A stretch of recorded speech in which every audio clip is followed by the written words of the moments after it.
রোজ রোজ rich খেতে আর কারুর ভালো লাগছে না, ওই জন্য আজকে একটা হালকা রেসিপি তোমাদের সাথে শেয়ার করব।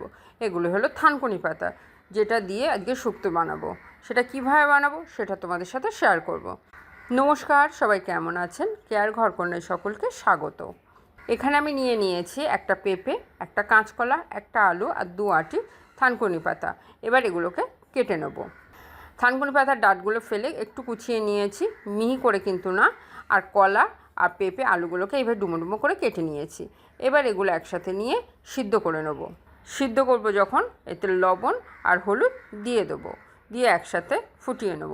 এটা বেশ ফুটে উঠেছে। এবার এর মধ্যে দিয়ে দেবো থানকুনি পাতা। 2-1 ফুট ফুটলে গ্যাস বন্ধ করে দেবো, ঢাকনা দিয়ে 5 থেকে 10 মিনিট রেখে দেবো। এদিকে কড়াইতে তেল গরম হয়ে গেছে, তেল নিয়েছিলাম 2 চামচ মতো। এবার এই তেলের মধ্যে দিয়ে দিলাম অল্প একটু রাঁধুনি, আরও 1 চামচ আদা বাটা দিয়ে দিলাম অল্প একটু চিনি, দিয়ে এবার একটু হালকা হাতে ভেজে নেবো যতক্ষণ না আদার কাঁচা গন্ধটা চলে যাচ্ছে। এবার এর মধ্যে সিদ্ধ করে রাখা সবজিগুলো দিয়ে দেবো।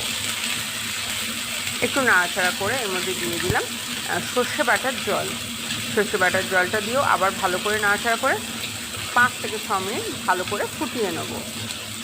5 থেকে 6 মিনিট ফুটানো হয়ে গেছে। এদিকে কিন্তু আমার রান্নাটাও কমপ্লিট হয়ে গেছে। একটু ঝোল কিন্তু রেখে দেবো। এবার গরম গরম সার্ভ করে দেবো। বন্ধুরা, একবার খেয়ে দেখো, আমি গ্যারান্টি দিয়ে বলতে পারি তোমাদের ভালো লাগবেই। আর যদি ভালো লাগে আমার কমেন্ট বক্সে এসে কিন্তু কমেন্ট করতে একদম ভুলো না। আর আমার পেজটাকে লাইক আর শেয়ার করে রেখো।